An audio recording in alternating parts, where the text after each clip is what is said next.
Amen et Amen. Vous pouvez vous asseoir. Nous vous souhaitons à tous très cordialement et sincèrement, de tout notre cœur, les bienvenus dans le nom précieux de notre Seigneur. Nous avons aujourd'hui de la visite de toute l'Europe, d'Israël, de l'Afrique, de différents pays. Et nous voulons que tous ceux qui sont là, ici pour la première fois, puissent se lever maintenant. Qui est là aujourd'hui pour la première fois? Levez-vous, s'il vous plaît. Soyez la bienvenue. Soyez les bienvenus. Soyez les bienvenus. La bienvenue à tous. Soyez les bienvenus. Oui, il y a aussi des frères dans le ministère ici. Notre frère Georges de Kinshasa, nos frères du Tchad, de partout, et que Dieu le Seigneur puisse bénir tous. Le frère Daniel est ici, de la Roumanie, le frère Ondrašek de la Slovaquie, et tous nos frères de loin et de près de toute l'Europe. Que le Seigneur nous bénisse. Et ici, j'espère que je me suis noté cela sans lacune, le frère Wallström, comme toujours, remet ses salutations. Le frère Graf remet ses salutations. Le frère Daniel de Kapstadt salue fraternellement. Le frère Mbie de Mbujimai salue fraternellement. Le frère John de Bucarest. Et aujourd'hui aussi, le frère Yuri Kebenik nous salue tous. Dieu lui a donné un temps de repos où il pouvait aussi vraiment, avec beaucoup de gains intérieurs, lire les prédications de Frère Branham. Nous avons de la salutation de la Russie, directement de Moscou, de la Russie blanche, de l'Ukraine, de la Pologne, de partout, du Chili, particulièrement beaucoup de salutations, du Kenya, des salutations particulières du frère Etienne Genton. Il était en Arménie et lui et tous les frères et sœurs là-bas nous saluent. Ensuite, le frère Inodi a appelé de la Chine. Là-bas, ils écoutent en direct, en ligne. Maintenant, et on part à ce qui est prêché. Ensuite, nous avons ici toute une pile, toute une liste de mails. Nos frères et sœurs de la Finlande saluent fraternellement, particulièrement les frères et sœurs Olviti. Il m'a été dit que je devrais plus nommer de noms. Mais quand on nomme quelques noms et qu'on ne nomme pas les autres, alors ce n'est pas bien non plus. Ensuite, le frère Bruce Clout salue particulièrement de l'université de Kapstadt. Ensuite, ici, Sousa et Ordenson saluent fraternellement de la Nouvelle-Zélande. Là-bas aussi, ils écoutent maintenant en ligne. Là-bas, il est 5 heures du matin. Il est 5 heures du matin. Ils sont un peu en avance sur notre temps et que Dieu les bénisse. Particulièrement là-bas, nous avons le frère Mose du Colorado, de Denver. Ensuite, nous avons le frère Joey du Pérou, Lima. Nous avons ensuite d'Atlanta, Georgia, le frère Land. Nous avons tout un nombre de salutations. Un frère des Philippines salue fraternellement. Ensuite, de Kamandou, des salutations fraternelles. Qui sait où se situe? Pas loin de Népal, donc pas de problème. Ensuite, nous avons encore des salutations d'Abidjan, des salutations du Pakistan, des salutations de Ottawa, Canada, des salutations de l'Escovas, de la Serbe. C'est très bien aussi, c'est très bien. Ensuite, le frère Pierre de la République démocratique du Congo. Oui, j'espère que j'ai lu tout ceux qui ont écrit. Si ce n'est pas le cas, que les frères puissent simplement nous pardonner. Ce n'était pas un exprès. Et nous saluons de tous, nous saluons d'ici, vraiment au nom du Seigneur, tous ceux qui écoutent. Nous avons aussi des requêtes qui ont été exprimées de partout, qui sont venues de partout, des requêtes de prière, et nous allons les apporter tous devant le trône de la grâce de Dieu. Ensuite, j'ai un exposé court à rendre du voyage merveilleux par l'Inde. Vous savez que c'était le premier pays à l'extérieur de l'Europe que j'ai visité et Dieu a réellement a produit du fruit depuis 1964, 69 et durant toutes ces années, depuis 64, un fruit a été manifesté, un fruit qui demeure. Et ensuite, quand un frère dans le ministère, qui depuis le commencement là-bas était présent, et à la fin de la prédication vient devant, et justement parce qu'entre-temps, ici et là, il avait prêté l'oreille à des doctrines et des interprétations, et qu'ensuite il a pu rendre ce témoignage. Aujourd'hui, nous avons de nouveau écouté la pure et sainte parole de Dieu. Et ça, c'est merveilleux, de ce que la parole, comme semence, est semée et qu'elle produit de son fruit, elle porte du fruit pour l'éternité.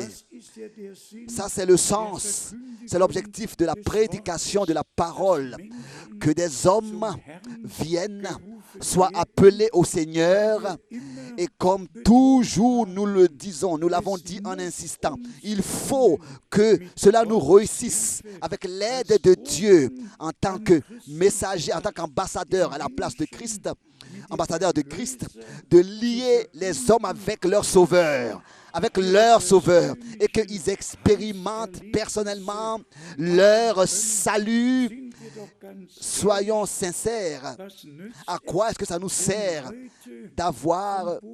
de parler aujourd'hui du messager et du message, mais sans avoir fait personnellement une expérience du salut qui a été accompli, sans même savoir ce que c'est qu'une conversion authentique, de ce que c'est qu'une nouvelle naissance authentique, de ce que c'est qu'une nouvelle naissance, naître d'en haut, et de ne même pas savoir ce que c'est qu'un baptême du Saint-Esprit, ne pas l'avoir expérimenté d'abord, mais d'ouvrir la bouche et de prêcher et de citer des citations de frère Branham en les ayant mal compris et en les ayant sortis de leur contexte et apporter de la confusion partout où on passe.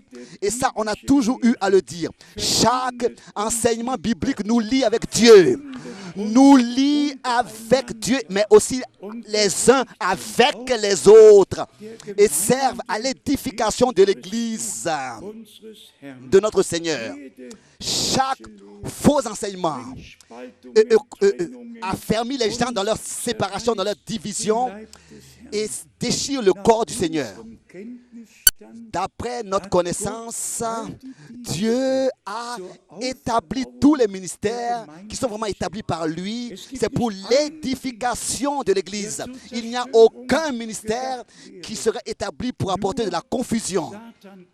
C'est seulement Satan qui vient pour détruire et pour apporter de la confusion et de la division et pour éparpiller le peuple de Dieu, comme dans l'évangile de Jean, au chapitre 10 de notre Seigneur lui-même, cela a été dit.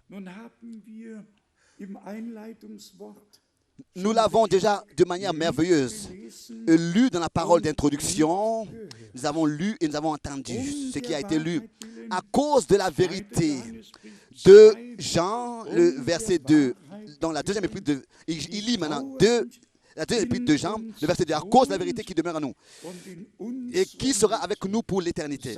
Donc 2 Jean, le verset 2. à cause de la vérité qui demeure en nous et qui sera avec nous pour l'éternité.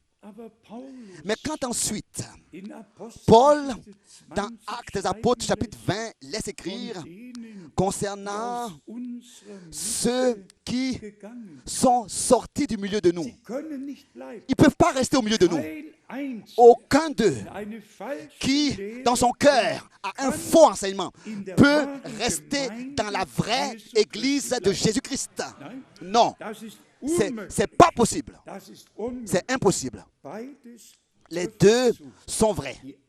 Les uns marchent, demeurent dans la vérité, marchent dans la vérité, et la vérité demeure aussi en eux et parmi eux pour toute éternité. Mais celui qui n'est pas avec la vérité et qui ne demeure pas dans la vérité, il quitte l'Église. Il quitte l'Église, il ne peut pas rester dans l'Église, c'est-à-dire là où la vérité de la parole de Dieu est prêchée. Et cela demeure ainsi pour toute l'éternité, que vraiment nous apportons rien d'autre que la parole de Dieu. Nous prêcherons rien d'autre que la parole de Dieu. Dans ma première lettre circulaire en 1966, déjà, j'ai choisi cela comme titre. La parole de Dieu demeure éternellement. La parole de Dieu demeure éternellement. Le ciel et la terre passeront. Toutes les interprétations passeront. Mais la parole de Dieu demeure éternellement. Et nous demeurons avec la parole de Dieu éternellement dans la grâce, parce que nous faisons la volonté de Dieu jusqu'à ce que nous passons de la foi à la vue. Aujourd'hui, nous n'allons pas pouvoir nous occuper des fausses doctrines et des interprétations. Aujourd'hui, nous avons le souper du Seigneur, la Sainte Seine, et nous allons nous occuper de l'œuvre accomplie de la rédemption parfaite pour nous. Et dans la foi, nous allons accepter ce que Dieu, par sa grâce, nous a accordé. Et à cela, nous allons lire quelques versets bibliques. Mais avant que je le fasse, je voudrais lire les deux versets qui parlent de ce que le peuple de Dieu doit être rassemblé pour écouter ses paroles, les paroles de l'Éternel dans Deutéronome. Dans Deutéronome, ici, il est écrit au chapitre 4, Deutéronome, le chapitre 4, verset 10. Deutéronome chapitre 4, verset 10. Souviens-toi du jour où tu te présentais devant l'Éternel, ton Dieu, à Horeb, lorsque l'Éternel me dit, assemble auprès de moi le peuple. Je veux leur faire entendre mes paroles, afin qu'ils apprennent à me craindre tout le temps qu'ils vivront sur la terre, et afin qu'ils les enseignent à leurs enfants.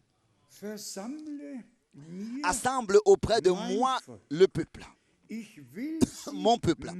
Je veux leur faire entendre mes paroles.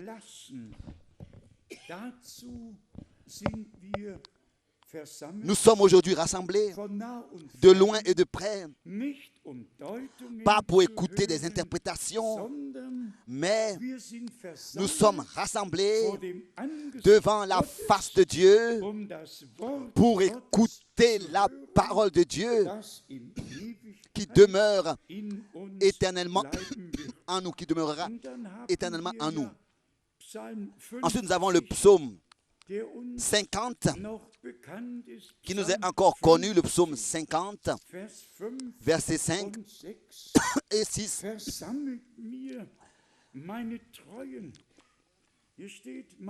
Rassemblez-moi mes fidèles, rassemblez-moi mes fidèles, qui ont fait alliance avec moi par le sacrifice. Et qu'est-ce qui est écrit après? Et les cieux publieront sa justice, car c'est Dieu lui-même qui est juge, qui juge. Car c'est Dieu qui est juge. Et les cieux publieront sa justice.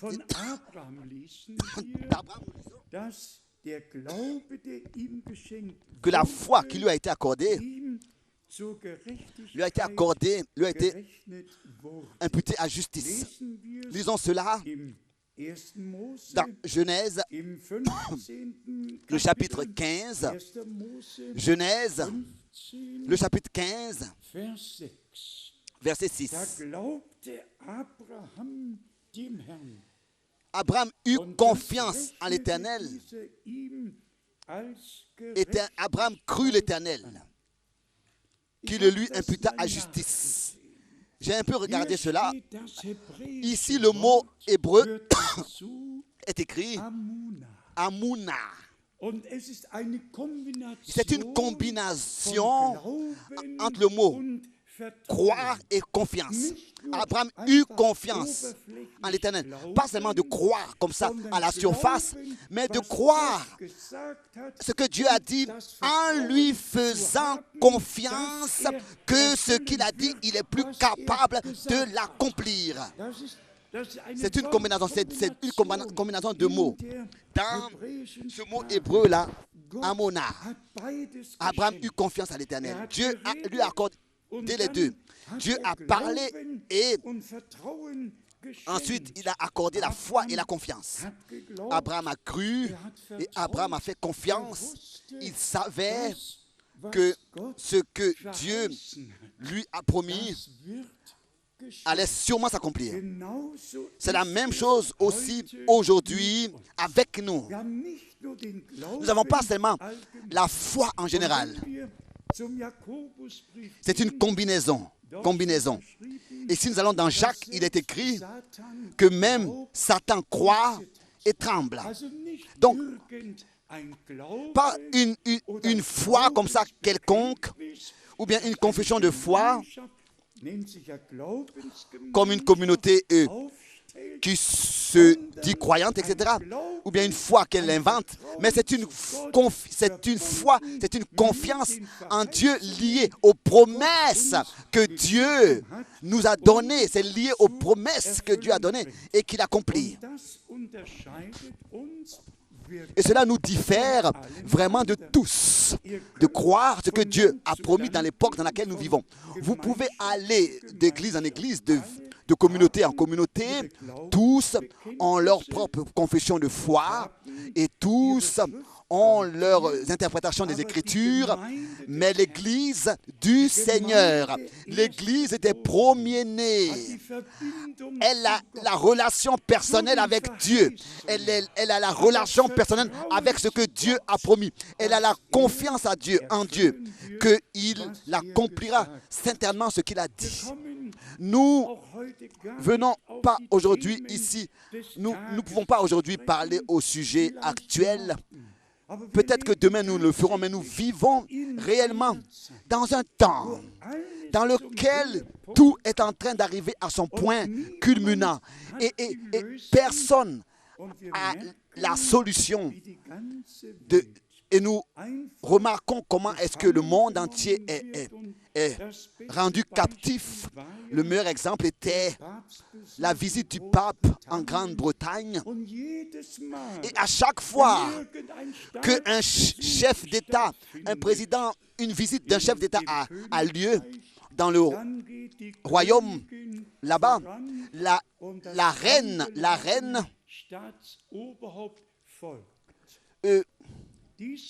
va devant et le chef d'État la suit. Mais cette fois-ci, c'était différent. C'était le pape qui était devant et la reine le suivait derrière, entre-temps. C'était le contraire. C'était maintenant le pape qui était devant et la reine était derrière et suivait. Et quand on voit cela de ses yeux, alors la révélation suit. Alors, tous les différents chapitres qui parlent de ça, de ce qui va se passer à la fin, nous viennent dans la pensée. Et là, nous sommes de nouveau reconnaissants de savoir que les élus ne seront pas séduits, ne peuvent pas être séduits, car ils ne vont pas suivre un homme, ils ne vont pas non plus suivre un prophète ou bien un frère. Nous suivons Jésus-Christ, notre Seigneur, et nous lui avons consacré notre vie qu'il a racheté à un prix précieux. Nous lui avons consacré notre vie et nous avons la grâce de suivre ses traces. Mais dans Romains chapitre 4, nous avons ensuite la confirmation par l'apôtre Paul comment est-ce qu'il a, n'est-ce pas, utilisé la parole qui avait été adressée à Abraham dans Romains chapitre 4, verset 3. Et nous sommes simplement reconnaissants pour le Nouveau Testament, pour tout ce qui a été écrit, pour que nous puissions recevoir de l'enseignement par la grâce de Dieu. Dans l'épître aux Romains, le chapitre 4, au verset 3. Car que dit l'Écriture? Ça, c'est déjà, ça a toujours été notre sujet. Car que dit l'Écriture sur un sujet biblique? Que dit les Écritures concernant le retour de notre Seigneur? Et le mot retour ou bien avènement en relation avec donc le retour du Seigneur est écrit 19 fois. 19 fois le mot retour ou bien avènement. Et 19 fois, il nous est dit ce qui va se passer quand le retour de Jésus-Christ aura lieu. Nous sommes simplement reconnaissants et encore une fois reconnaissants pour l'enseignement de la parole, pour l'introduction, oui, on pourrait presque dire, dans tous les différents sujets bibliques. Et si nous disons même pour toute l'introduction dans les mystères de Dieu tels qu'ils nous ont été révélés dans ce temps. Et cela bien sûr par le ministère de Frère Branham. Et si nous regardons exactement, alors Frère Branham était un homme comme nous. Élie était aussi un homme comme nous. Mais quand les difficultés vinrent sur lui, il est allé dans le désert. Il a même mis sa tête entre ses genoux et il voulait mourir. Il voulait mourir. Un homme comme nous. C'est ainsi que c'est écrit. C'est ainsi que c'est écrit. Élie était un homme comme nous. Frère Branham était un homme comme nous. Mais au moment où le don, où l'action surnaturelle du Saint-Esprit intervenait, se manifestait, c'était différent. Qu'est-ce qui a eu lieu aussi avec notre Seigneur? Et qu'est-ce qui s'est répété dans le ministère de Frère Branham? Notre Seigneur, autrefois, a dit, ce n'est pas moi qui fais ces œuvres, mais le Père qui habite, qui demeure en moi. C'est lui qui fait ces œuvres. Et de la même manière, c'était aussi avec Frère Branham. Il était sans secours. Il se tenait comme ça, faible, sur la plateforme. Et il savait, vous savez, il disait, vous savez, j'attends quelque chose. J'attends l'ange de l'Éternel. J'attends la présence de Dieu. Et subitement, il dit, maintenant, il est ici, sur la plateforme. Donc, ce n'est pas William Branham qui a fait de grandes choses, mais c'est Dieu qui a fait de grandes choses et qui a par cela utilisé un homme. Seulement des vases, ô Saint-Maître, mais remplis de ta puissance. Nous voulons aussi, en ce qui concerne ces choses, avoir des pensées qui sont ordonnées de manière biblique.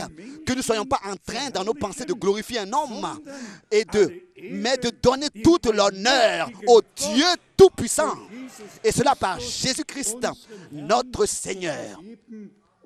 À lui appartient toute la gloire et l'honneur dans toute éternité. Donc, Abraham avait une foi qui était liée à la confiance, qui était une foi bénie de savoir que ce que Dieu a dit s'accomplira à 100%. Ensuite, dans Romains 4, nous avons le verset 17. Romains 4, verset 17.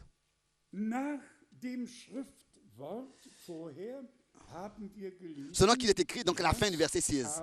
Il lit d'abord la fin du verset 16. Auparavant, au verset 3, nous avions lu, car que dit l'Écriture. Maintenant, ensuite, au verset 16, à la fin, il dit, selon qu'il est écrit. Maintenant, le verset 17, je t'ai établi père d'un grand nombre de nations. Il est notre Père devant celui auquel il a cru. Devant le Père, il est notre Père devant celui auquel il a cru. Dieu qui donne la vie aux morts et qui appelle les choses qui ne sont point comme si elles étaient déjà. Abraham ne regardait pas à lui et à Sarah, ne regardait pas au vieux corps. Il regardait à l'invisible comme s'il le voyait. Et il croyait, il faisait confiance à Dieu que Dieu accomplira tout ce qu'il a promis. Ensuite, ici, cela est rapporté à nous. Dans Romains 4 au verset 18, cela est rapporté à nous. Espérant contre toute espérance, il crut et devint ainsi le père d'un grand nombre de nations selon ce qui lui avait été dit. En allemand, selon la promesse qui lui avait été donnée. Oh, j'espère que l'expression promesse nous touche tout le cœur. Selon la promesse qui lui avait été donnée, selon la parole de la promesse qui lui avait été prononcée, telle sera ta postérité. Verset 18. Selon la parole de la promesse. Aussi pour nous ce soir. Nous avons différentes difficultés. Et quand nous regardons dans le monde, ça veut dire aussi dans le monde croyant, parmi les croyants, partout, il y a des difficultés, partout, il y a des épreuves. Nous sommes aujourd'hui ici pour prendre Dieu à sa parole. Nous sommes aujourd'hui ici pour expérimenter Dieu personnellement. Nous sommes aujourd'hui ici pour avoir une foi calme, liée à la confiance bénie que Dieu accomplira ce qu'il a promis. Et nous avons la promesse. Voici, je suis avec vous tous les jours jusqu'à la fin du monde. Ensuite, au verset 19 de Romains 4,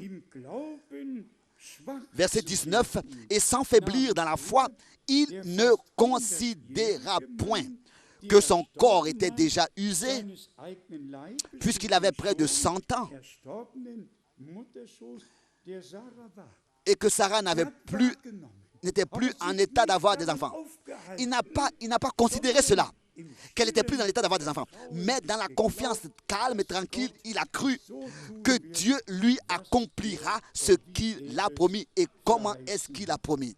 Et tel qu'il a promis. Et ensuite, nous avons ici d'abord au verset 20, il ne douta point, le verset 20 maintenant de Romains 4, il ne douta point par incrédulité. Donc malgré le corps de Sarah et son corps, au sujet de la promesse de Dieu, verset 20, mais il fut fortifié par la foi, donnant gloire à Dieu. L'incrédulité nous égare. Abraham a cru, et il a triomphé. C'est la foi qui triomphe. La foi est la victoire qui a déjà vaincu le monde. C'est écrit dans 1 Jean 5 aussi. Et il est dit que c'est notre foi qui a triomphé déjà du monde. 1 Jean 5. Notre foi est déjà la victoire qui a vaincu le monde. Donc si ensuite nous allons dans Hébreux le chapitre 11. Ici Paul, nous prétendons, nous croyons tous que c'est Paul qui a écrit l'épître aux Hébreux, car ici il est rentré dans les détails, n'est-ce pas, que des choses qu'un pêcheur de poissons ne peut pas savoir. Ici, il nous a montré déjà dans tous les détails l'Ancien Testament avec tous les sacrifices, la signification. Et ensuite, dans le Nouveau Testament, ce sacrifice unique, il nous a représenté, il nous a montré tout cela dans cet épître, la signification des différents sacrifices. Et ensuite, il a cité tous les différents cas dans un seul chapitre, ce que des hommes qui ont cru Dieu et qui ont mis leur confiance en Dieu ont expérimenté. Hébreux chapitre 11. Hébreux, le chapitre 11, au verset 1. Or, la foi est une ferme assurance des choses qu'on espère. Ici, nous avons le mot hébreu. Exprimer. La foi est une ferme assurance. La foi n'est pas comme ça quelque chose qui flotte dans l'air. Elle est liée et elle est attachée aux promesses. Et telle que nous l'avons lu ici, elle est une ferme assurance des choses que Dieu a promis. Nous lisons ici le verset 1 encore, dans Hébreux, le chapitre 11, encore une fois. Or, la foi est une ferme assurance des choses qu'on espère, une démonstration de celles qu'on ne voit pas. Oh, alléluia. Une démonstration, une ferme assurance. La foi, il n'y a rien qui s'ébranle, il n'y a rien qui bouge là. La foi est une révélation de l'Esprit de Dieu. C'est une confiance à Dieu. C'est une confiance et une foi à ce que Dieu a dit. Une confiance. Nous allons encore plusieurs fois le mentionner. C'est ce qui nous diffère réellement de tous les autres dans ce temps. Que ce n'est pas seulement que nous soyons en train de parler d'une foi en général comme ça chrétienne. Non. C'est justement tous les autres qui sont en train de parler de la foi chrétienne. Nous parlons de la foi qui est ancrée dans les promesses de Dieu pour notre temps. Elle est une assurance, une ferme assurance, une démonstration, une confiance à 100%. Et cette confiance, c'est Dieu qui nous l'a accordée. Cette foi, elle vient de Dieu. C'est lui qui nous l'a procurée. Soyons sincères et soyons heureux, bien-aimés frères et sœurs, de ce que c'est Dieu lui-même qui a pris la responsabilité pour l'accomplissement de ce qu'il a promis. Imaginez-vous alors que le Seigneur, deux fois, l'une après l'autre, disait à Abraham, après une année, à la même saison, je reviendrai et ensuite ta femme aura le fils. Après une année, il a même donné l'époque, le temps. Après une année, et à la même saison, je reviendrai. Et ensuite, ta femme aura le fils. Et qu'est-ce qui s'est passé? Tel que le Seigneur l'a dit, c'est ainsi que cela s'est accompli. Et ensuite, Dieu a fait une alliance avec Abraham. L'alliance de la circoncision, il a donné pour rappeler le péché original dans le corps de l'homme. Nous ne voulons pas ici entrer dans les détails de ces choses, mais partout, l'histoire du salut est symbolisé dans tout l'Ancien Testament. Déjà comme un fil rouge par toutes ces différentes expériences que Abraham a eues et que tous ces hommes de Dieu ont eues. Partout, c'est l'histoire du salut qui est aussi symbolisée dans l'histoire naturelle, qui est annoncée à l'avance et montrée dans toutes ces histoires naturelles. Aujourd'hui, nous avons le souper du Seigneur. Et c'est vraiment dans le cœur de témoigner ce qui concerne la foi authentique, originale. La foi et la confiance. La foi est une ferme confiance, une ferme assurance dans ce que Dieu a dit, dans ce que Dieu a promis. Et nous savons tous que toutes les promesses de Dieu sont oui et sont amen. Et que c'est par Jésus-Christ, notre Seigneur, et par nous qu'elles trouvent leur accomplissement. Doivent trouver leur accomplissement. Chaque promesse de Dieu que Dieu a faite s'accomplira. Aujourd'hui,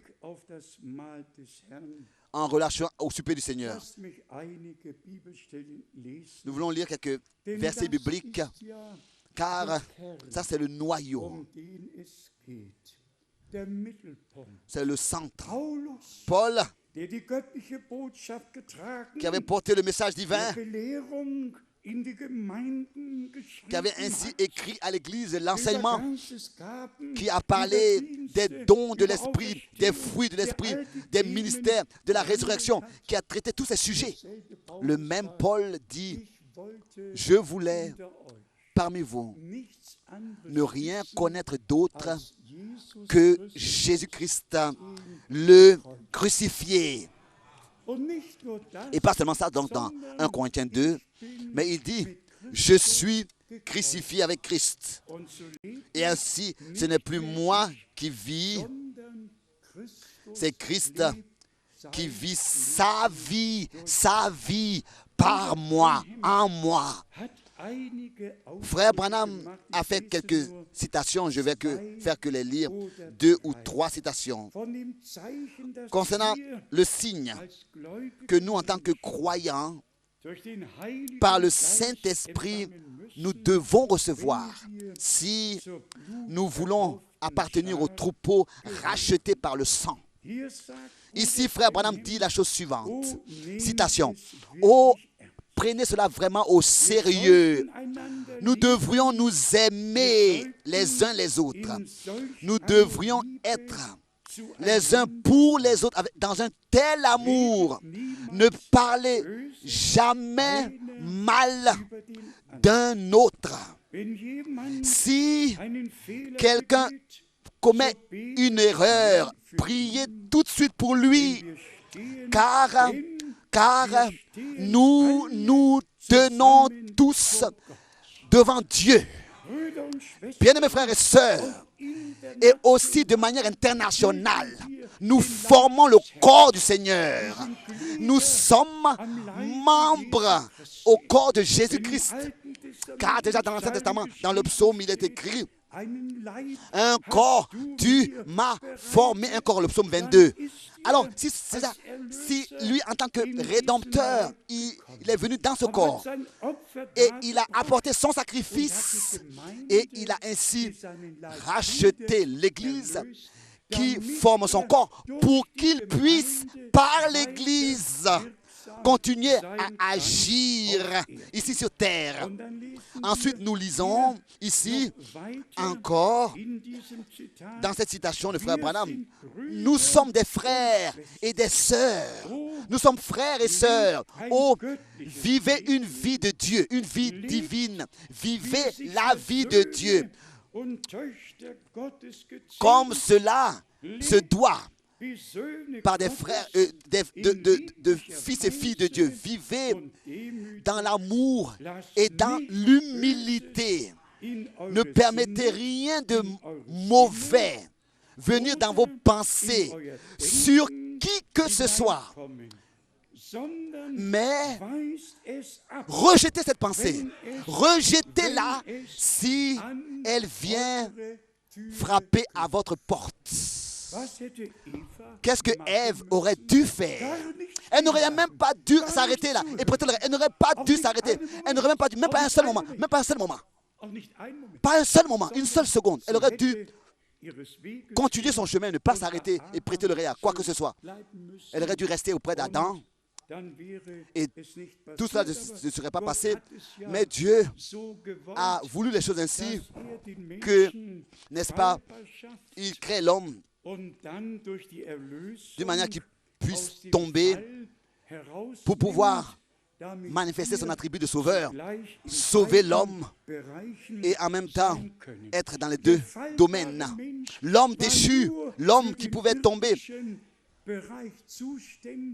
était seulement responsable du domaine terrestre. Mais c'est par Jésus-Christ que dans la résurrection, nous pourrons, dans les deux domaines en même temps, être liés. Dans le domaine terrestre et céleste. Nous n'allons pas pouvoir entrer maintenant dans les détails de ces choses, mais ici, citation. Frère Branham continue encore dans la deuxième citation. Citation. Vous devriez vous aimer les uns les autres. Les croyants devraient se mettre à part du monde, de l'esprit du monde. Ne le prenez plus comme ça à la légère. Vous, personnes qui écoutez les bandes magnétiques, vous, hommes, et vous, femmes, écoutez, si vous m'avez déjà cru, croyez maintenant. C'est le temps maintenant d'arrêter de se disputer les uns avec les autres, de se quereller. Croyez le message de la Bible. Croyez Jésus-Christ. Aimez-vous, honorez-vous et respectez-vous. Hommes, respectez vos femmes et honorez vos femmes et votre famille. Rassemblez vos enfants, rassemblez votre famille, car l'agneau était destiné à toute la famille.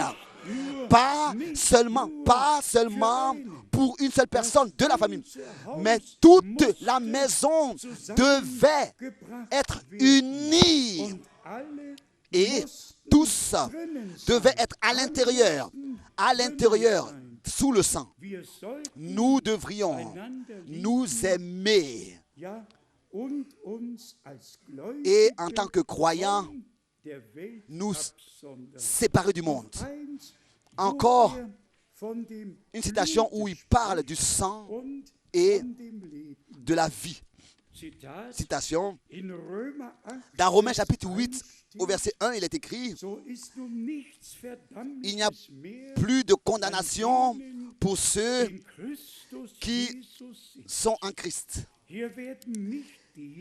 Ici, cela n'est pas adressé à ceux qui croient en lui, mais à ceux qui sont en Christ. Car beaucoup disent qu'ils croient, mais ils ne sont pas dans la parole et ils ne sont pas dans la volonté de Dieu. Ils ne sont pas en Jésus-Christ notre Seigneur. C'est peut-être raison que Frère Branham ici le dit très clairement. Pas seulement ceux qui croient en lui, mais ceux qui sont en Jésus-Christ, qui ne marchent pas selon la chair, mais qui marchent selon l'esprit. Jésus disait, mes paroles sont esprit et elles sont vie. Oui. Et ici il dit, oh, si je pouvais prendre ce texte comme sujet et parler encore 2 heures seulement là-dessus. Il n'y a aucune condamnation pour ceux qui par l'Esprit sont baptisés pour former un seul corps. C'est en cela que le sang de l'agneau a produit son effet et que le Dieu du ciel vous a agréé et que sa vie est en vous. La vie est dans le sang et vint du sang. Est dans le sang et vint du sang. J'ai eu aussi à parler de cela. Nous sommes allés dans Lévitique chapitre 17, verset 11 au verset 14. Nous avons lu ces différents versets. Notre Seigneur et Rédempteur a laissé sa vie. Et si aujourd'hui, en cet endroit, nous prenons le souper du Seigneur comme en mémoire, comme un souper pris en mémoire, s'il vous plaît, pensez aussi déjà maintenant à 1 Corinthiens, le chapitre 11. Faites cela en mémoire de moi, jusqu'à que je revienne. En mémoire de moi, jusqu'à que je vienne. Il y en a qui croient que le Seigneur est déjà venu. Ça, c'est une réalité. Ils croient à ça. Ah, donc pour eux, il n'y a plus de souper du Seigneur. Alors tous ces versets bibliques-là, tout cet ordre-là n'existe plus pour eux. Ils n'ont plus besoin de tenir le souper du Seigneur. Ils ont établi leur doctrine et ils ont commis plein de dégâts partout. Donc, nous fêtons le souper du Seigneur en mémoire de lui jusqu'à qu'il revienne et qu'ensuite nous puissions prendre part au grand festin des noces de l'agneau, tel que les promesses nous ont été données. Je ne boirai plus du produit de la vigne jusqu'à que j'en boive de manière nouvelle avec vous dans le royaume de mon Père. Simplement merveilleux de ce que nous avons la parole de Dieu comme une lampe sur notre sentier et nous avons la grâce de croire chaque parole. Et si en cet endroit, nous témoignons croire chaque parole, croire tel que le déclarent les Écritures, alors il faut que dans la réalité cela soit vrai. Et si cela est vrai en nous tous, alors dites Amen. Amen. Que le monde entier puisse l'entendre en cet endroit. Chaque parole est crue telle que l'Écriture déclare. Maintenant, une parole à tous ceux qui sont fatigués et chargés, à tous ceux qui viennent au Seigneur, que ce soit étant présent ou bien être quelque part parmi ceux qui regardent en ligne directe. Tous ceux qui sont liés avec Dieu et liés avec nous dans la grâce et dans l'amour, dans la parole. Nous voulons lire quelques versets bibliques qui nous montrent ce que le Seigneur a fait autrefois et nous croyons qu'il le fait encore aujourd'hui. Je lis dans l'évangile de Matthieu, le chapitre 11, verset 28. Matthieu 11, versets 28 et 29. Venez à moi, vous tous qui êtes fatigués et chargés. Nous voulons accepter cette invitation. Qui aujourd'hui n'est pas fatigué? Qui aujourd'hui n'est pas chargé? Et l'adversaire a toujours la même tactique qu'il utilise. Il a des ustensiles qu'il peut utiliser pour que nous puissions être apportés dans des difficultés. Et là, nous devons faire très, très, très attention que nous puissions résister au diable, à l'adversaire. Mais ici, acceptons l'offre. Bien-aimés frères et bien-aimés sœurs, acceptons l'invitation. Bien-aimés, précieux enfants de Dieu. Aujourd'hui, le Seigneur te parle et me parle, nous parle. Venez à moi, vous tous qui êtes fatigués et chargés. Peut-être que des gens vous ont chargé, vous ont fatigué, vous ont accusé ou bien rendu coupable, quoi que pourrait exister. Il dit, venez à moi, vous tous, qui êtes fatigués et chargés, et je vous donnerai du repos. Au verset 29, prenez mon joug sur vous et recevez mes instructions. Soyons sincères. Pourquoi est-ce que nous invitons? Nous invitons à réellement nous tenir en tant que vrais disciples de Jésus-Christ. Et jusqu'aujourd'hui encore, nous avons calomnié aucun frère et nous le ferons jamais pour toute éternité. Mais ce sont les faux frères qui calomnient les autres et parlent mal des autres. Ce sont des faux frères. Et cela sera manifesté. Est-ce que la vie de Dieu est en nous, ou bien est-ce que ce sont une apparence de piété que nous avons et que ce sont seulement des religieux que nous sommes devenus, ou bien est-ce que c'est réellement une expérience du salut que nous avons eu?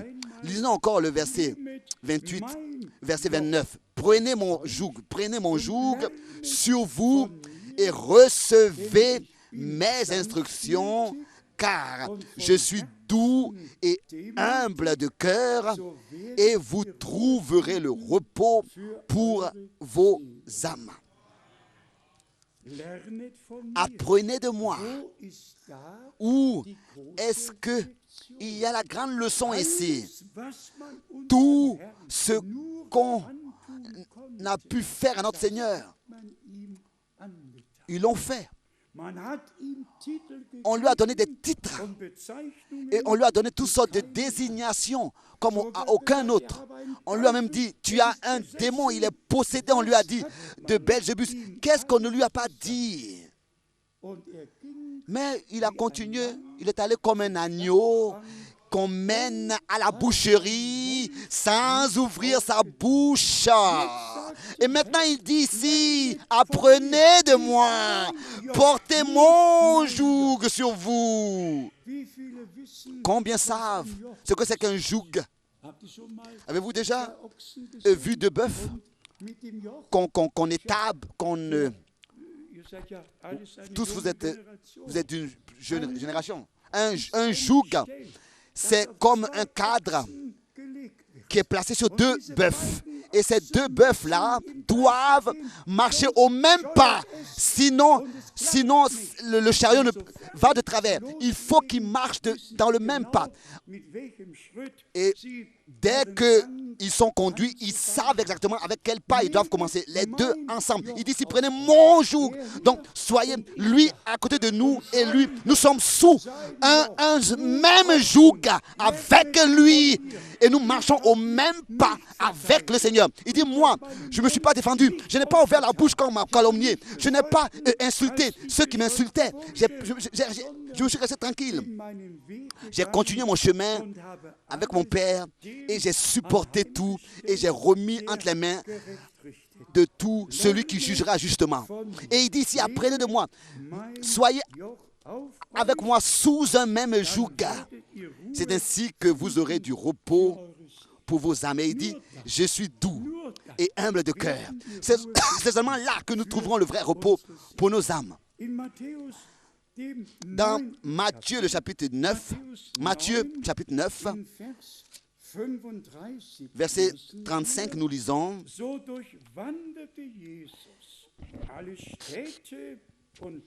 Jésus parcourait toutes les villes et les villages, enseignant dans les synagogues, prêchant le message du salut, donc la bonne nouvelle du royaume, en allemand le message du salut du royaume, et guérissant toute maladie et toute infirmité. Ici, nous avons une parole merveilleuse. Notre Seigneur est allé de ville en ville, de village en village, et a enseigné dans toutes les synagogues, prêchant la bonne nouvelle du royaume et guérissant toute toute maladie et toute infirmité. À cela, encore 2 versets bibliques dans Matthieu 10, verset 1. Matthieu 10, verset 1. Puis, ayant appelé ses 12 disciples, il leur donna le pouvoir de chasser les esprits impurs et de guérir toute maladie et toute infirmité.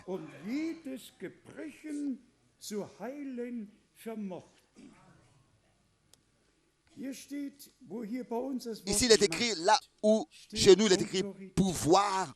Dans une autre tradition, il est écrit autorité. Autorité. Il leur a donné l'autorité. L'autorité de chasser. Et si nous prononçons dans l'autorité la parole, dans sa parole, il y a l'autorité divine. Nous prononçons sa parole. Et c'est dans sa parole qu'il y a un pouvoir de création. C'est ainsi que nous sommes ceux qui prêchent la guérison et le Seigneur guérit celui qui croit. Une fois, le frère Branham a dit à des gens qui voulaient savoir mieux les choses que les autres, il leur a dit,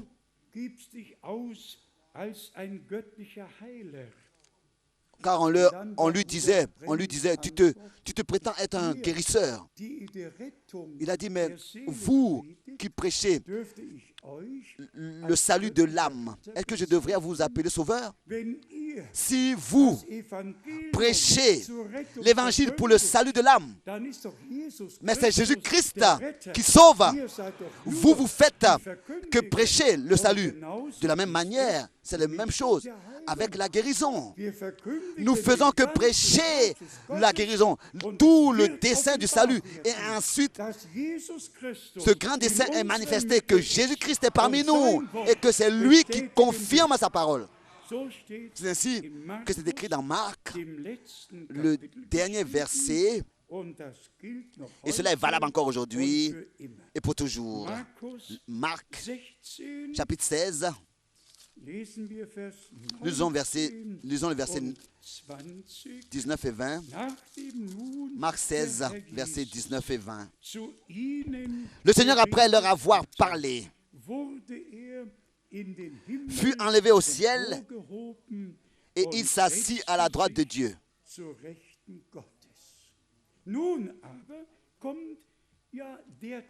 Maintenant suit la partie qui jusqu'aujourd'hui encore s'accomplit. Verset 20. Et ils s'en allèrent prêcher partout.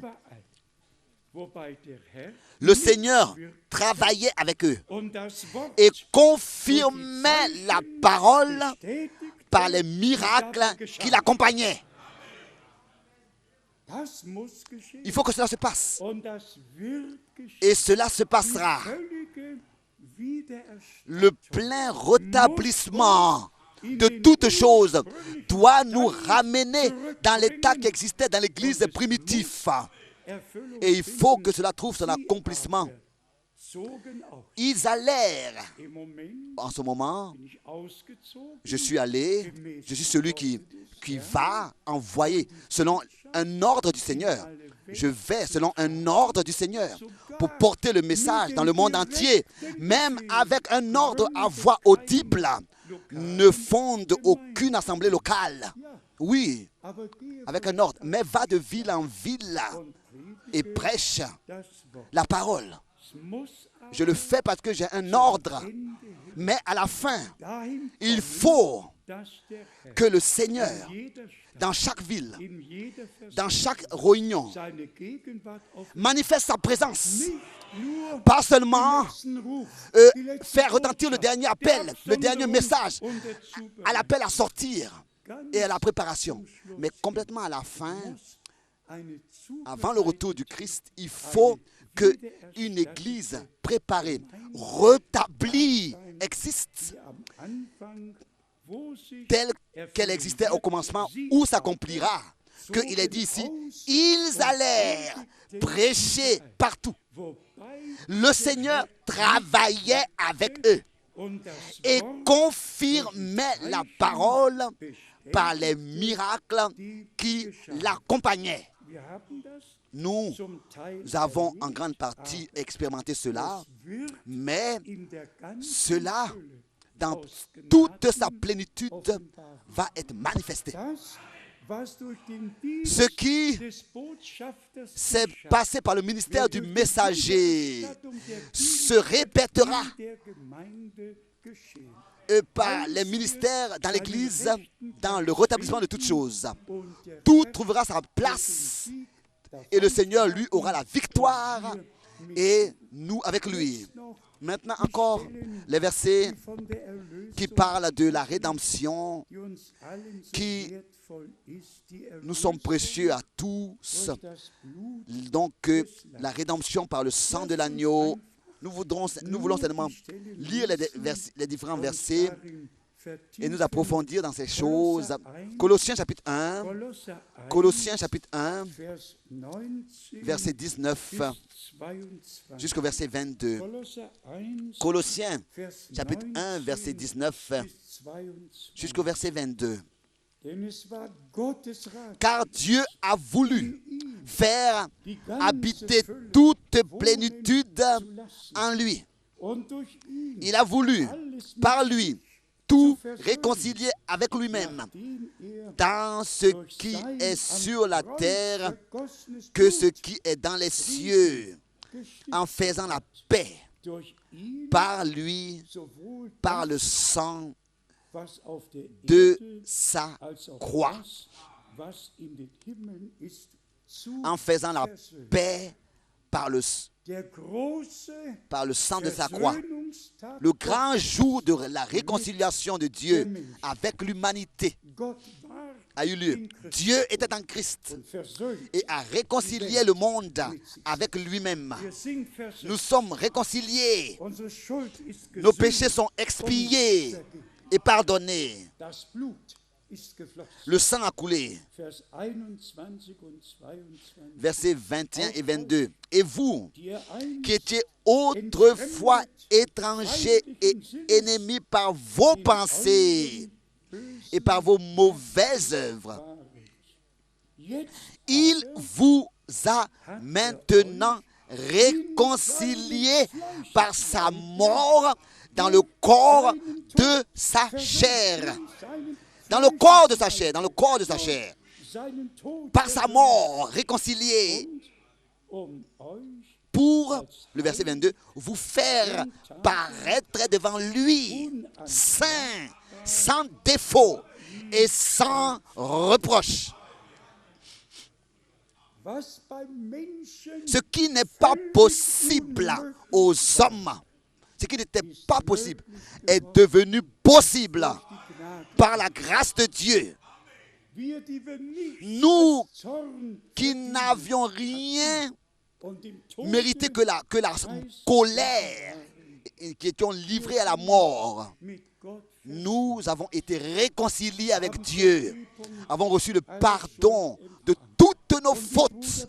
Et tel que frère Branham, dans Romains chapitre 8, l'a lu, c'est ainsi qu'il n'y a plus de condamnation, il n'y a plus de condamnation en ceux qui sont en Jésus-Christ, qui marchent en Jésus-Christ, qui ne marchent pas dans leur propre voie, selon la chair, mais qui marchent selon l'Esprit, dans les voies de l'Éternel, et pas seulement la rédemption et le pardon, et pas seulement le plein salut, mais par le sacrifice unique. Il nous présente devant lui saint, devant lui sans défaut, devant lui sans reproche, toujours devant lui. Et ici, cette foi est liée à la confiance. Est-ce que nous pouvons croire cela et avoir la confiance en cela?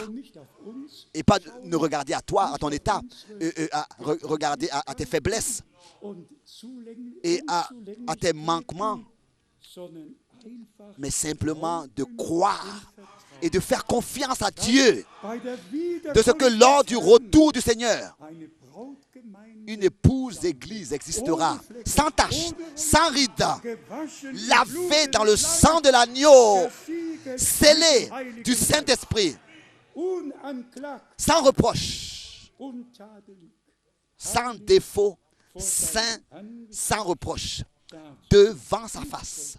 Pas devant toi, devant moi, devant qui que ce soit, pas devant les hommes, pas devant les uns les autres, mais tout cela devant sa face. Saint, sans défaut et sans reproche devant sa face. Ça, je le crois de tout mon cœur. Je le crois que l'Église rachetée par le sang de l'agneau sera pure, a été pure, a été lavée, blanche, de manière qu'aucune tache ne manque, aucune tache n'existe. Nous avons la grâce de croire tout ce que Dieu a accompli pour nous, a fait pour nous. Nous avons la grâce de l'expérimenter personnellement, dans la foi et la confiance. Je voudrais encore lire la parole de l'épître de Pierre, qui concerne encore la rédemption et ce qui s'est accompli pour nous, ce qui a eu lieu pour nous. Dans 1 Pierre, le chapitre 2. 1 Pierre chapitre 2, versets 21 à 23. Denn dazu seid ihr berufen worden, weil auch Christus für euch Car gelitten par lui vous... und Non, pardon, euch chapitre 2, ein verset 21. Vorbild hinterlassen hat, damit ihr in seinen 1 Pierre chapitre 2, verset 21. Et c'est à cela que vous avez été appelés, parce que Christ aussi a souffert pour vous, vous laissant un exemple, afin que vous suiviez ses traces. Lui qui n'a point commis de péché, et dans la bouche duquel il ne s'est point trouvé de fraude. Lui qui injuriait ne rendait point d'injures, maltraité ne faisait point de menaces, mais s'en remettait à celui qui juge justement. der gerecht richtet.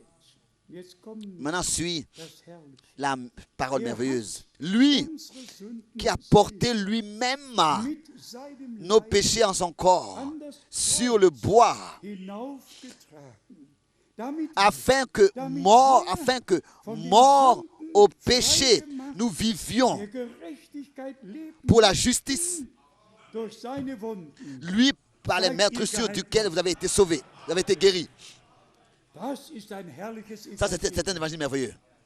Das ist ein volles C'est un Evangelium. plein évangile. Und dann Et ensuite, Vers 25, verset 25, denn ihr ginget alle car vous étiez Schafe comme des brebis in der Irre. errantes. Jetzt aber seid ihr zu dem Hirten Mais maintenant, und vous êtes Hüter retournés vers le berger et le gardien bekehrt. de vos âmes.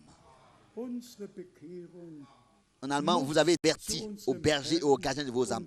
Notre conversion doit avoir lieu sein à notre Seigneur, converti à lui. Il est notre berger. Donc, retournez à lui. aus der Encore Offenbarung. un verset dans l'Apocalypse. C'est simplement merveilleux ici. In der Comment est-ce que dans le contexte, dans le résumé dans Apocalypse, im 5. le chapitre 5, nicht nur cela est montré. Pas seulement les 24 anciens et les êtres vivants auf ihren Harfen spielen, qui jouent de leurs harpes, les instruments et apportent l'honneur et la gloire au Seigneur. Ici au verset 9, Apocalypse 5 au verset 9, mit einbezogen, nous sommes tous ici inclus dans cette louange erlöst. des rachetés. Offenbarung, Apocalypse 5. Kapitel, chapitre 5, 9. Vers. le verset 9. Sie sangen Et ils chantaient ein neues un cantique nouveau das erlaubt, en disant, würdig tu ist es digne das Buch de prendre le livre und seine Siegel et zu d'en öffnen, ouvrir les sceaux, denn du hast car schlachten lassen tu as été und immolé hast für Gott et tu durch as dein Blut racheté erkauft pour Dieu par aus ton allen sang Stämmen, des hommes de Sprachen, toute tribu, aus de toute allen langue, Völkern de tout und peuple et de toute nation. du Menschen erkauft. Und dann Ensuite, uns in Vers 10 au verset gesagt, 10, il nous est dit was wir nach dem Hochzeitsmahl ce que sein werden. nous serons après le repas des Und noces. hast uns Et tu as fait für d'eux, unseren Gott pour leur Dieu, zu einem un Königtum royaume et und des zu Priestern sacrificateurs gemacht. pour notre Dieu. Und sie werden et ils régneront auf der Erde herrschen. comme rois sur la terre. Wir sind ein Volk von Nous sommes un peuple de sacrificateurs et de und rois. mit unserem Et nous régnerons wenn ihr quand, seine avec notre Seigneur, quand il établira son règne werden wir sur terre. mit ihm regieren. Nous régnerons avec lui. Fassen wir zusammen, Résumons worum es heute hier geht. de quoi il s'agit aujourd'hui, ici. Erlöst darf ich's wohl rühmen J'ai la grâce de louer mon salut durch des Heilandes Blut. par le sang de l'agneau, Vollkommene étant Rettung racheté. der Seele, C'est vollkommene un plein salut de l'âme, Rechtfertigung, une pleine justification. unantastbar, Nous sommes irréprochables, seinem et cela devant sa face placée. alles aus Gnade Tout cela, c'est par la grâce de Dieu, et dans la foi, und im nous Vertrauen pouvons annehmen l'expérimenter und so et le croire et l'accepter Abraham et faire comme getan. Abraham l'a fait, Schaute nicht auf sich, qui n'a pas regardé à lui, il n'a pas regardé à sa femme. machen wir das Gleiche. Faisons la même chose. Ne regardons pas, ne regarde pas à toi, ne regarde pas à ta femme, que la femme ne regarde pas à son mari. Regardez à personne et à rien, Auf den mais regardez au Seigneur. Regardez au Seigneur. Regardez au Seigneur das Werk qui lui a accompli déjà l'œuvre Kreuz et auf Golgatha, qui sur la croix à Golgotha a dit es ist c'est voll. accompli. Hat den Stachel des Todes Il a ôté l'aiguillon de la mort hat der Schlange den Kopf et il a brisé la tête du diable und hat uns et das volle il nous a aus Gnaden accordé le plein salut par sa grâce. wir heute Si aujourd'hui das Mahl nous fêtons le souper, einfach alors simplement in dieser Siegesstimmung. dans Auch wenn cet du noch enthousiasme de victoire, dans cet enthousiasme de victoire, même si nous avons lu dans Hébreux 11, vous qui êtes fatigués et chargés, vous qui geplagt êtes chargés par différentes difficultés, venez à moi. leget ab. Déposez devant moi vos fardeaux. Venez à la croix. Déposez tout au Seigneur. Tout ce qui vous charge et vous fatigue. Et portez mon joug. Mon joug est doux. Il ne vous charge pas. Personne n'aura des blessures sur l'épaule qui porte le joug du Seigneur. Personne. Personne. Car son joug est doux. Und wenn wir nicht Et gleich si nous n'apprenons pas encore, nous ne sommes pas encore, n'est-ce pas, à marcher dans le même pas avec le Seigneur, il accordera sa grâce, il va nous apprendre à marcher selon son esprit. Et ensuite, son joug est doux. ein Joch auflegen, Mais quand les hommes mettent un joug sur les autres, oh, alors là c'est autre chose. Mais lui, le joug du Seigneur est doux. Et son fardeau est léger, Bien-aimés frères et sœurs, nehmt es, acceptez cela.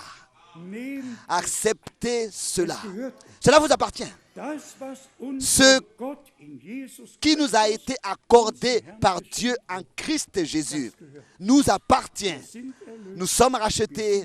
Nous appartenons à Dieu pour ce temps et pour toute éternité. Amen. Amen.